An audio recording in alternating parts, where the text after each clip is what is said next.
Today, Germany stands as the political and economic anchor of Europe. It is the most populous nation on the continent and its largest industrial economy.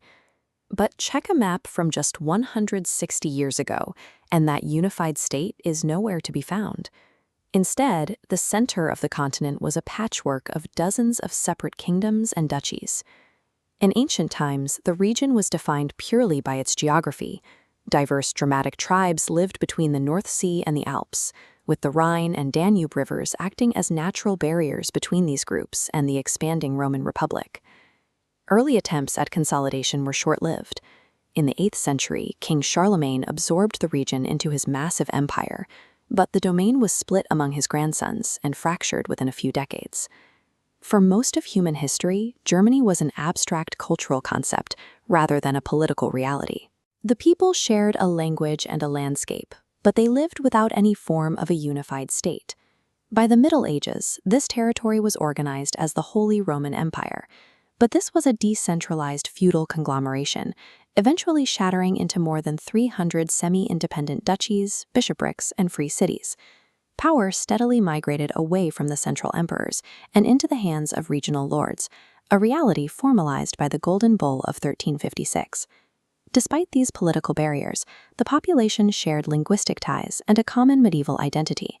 They built matching Gothic cathedrals in cities like Cologne and Strasbourg and participated in a unified cultural world. The people established extensive trade networks and some of Europe's first universities, but they lacked a central treasury, a unified legal code, or a standing imperial army. They were a culturally cohesive population, trapped in a landscape of political gridlock. This lack of a central state turned lethal in 1517, when Martin Luther triggered the Protestant Reformation. The theological dispute quickly weaponized the existing political divisions of the empire. Northern princes adopted Protestantism to assert their independence from the Catholic Habsburg emperors, cleaving the region along religious and political lines. This split led to the 30 Years' War, a conflict that turned the German lands into a continental battlefield. By 1648, regions had lost over half their population to battle and famine, and the dream of a unified state seemed further away than ever. The old empire finally collapsed under the weight of the French Revolution and Napoleon Bonaparte.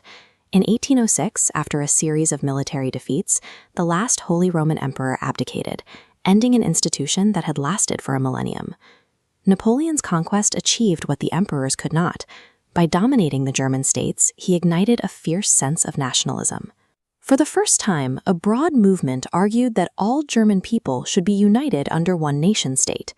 Two major rivals competed to lead this potential nation: the multi-ethnic Austrian Habsburgs and the rising military powerhouse of Prussia. In 1862, Prussian Minister-President Otto von Bismarck set out to forge a Germany under Prussian dominance. He leveraged the Rhineland's growing coal and steel industries to build a modern military, using it to sideline Austria in a decisive series of wars. Bismarck realized that the independent southern states would only yield their sovereignty if faced with a common external enemy. That enemy appeared in 1870 when France declared war.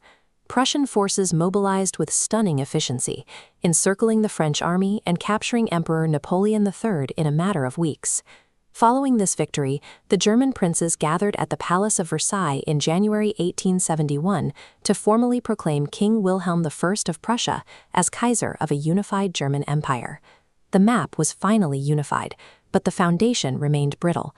This nation was a product of top-down militarism and 3 successive wars, bypassing the democratic assemblies and liberal reforms that many Germans had spent decades demanding. The new empire industrialized at breakneck speed, rivaling the world's leading fowlers by 1900. But this economic strength was channeled into an aggressive imperial foreign policy that threatened the European balance of power. This tension erupted in 1914 with the First World War. The conflict soon bogged down into trench warfare and mass slaughter, costing Germany over 2 million soldiers and exhausting the nation's strength. The ensuing Weimar Republic faced immediate crises: the punitive Treaty of Versailles, and economic inflation so severe that the national currency became a plaything for children. The radical right exploited this desperation.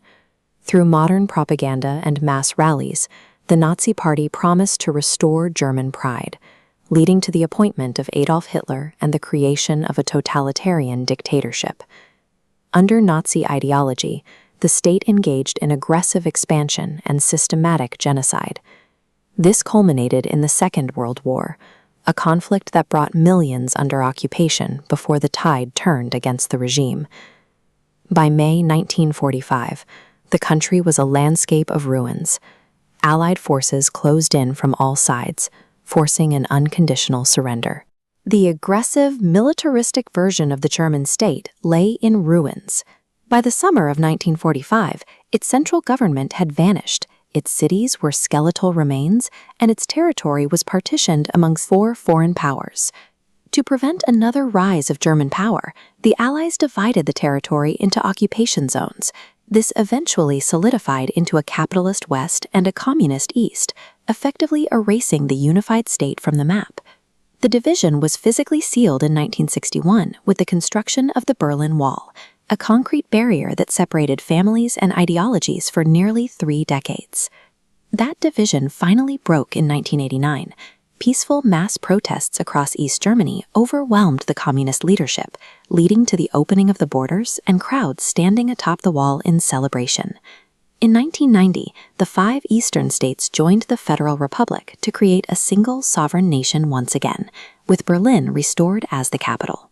After 2,000 years of fragmentation and internal strife, the German people found a stable state within their existing borders.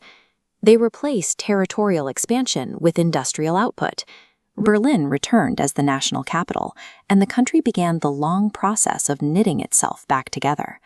The long search for a stable, unified identity reached its resolution not through the violence that defined its past, but through peaceful reform. Today, Germany has reinvented itself as the democratic, industrial center of a modern, integrated Europe.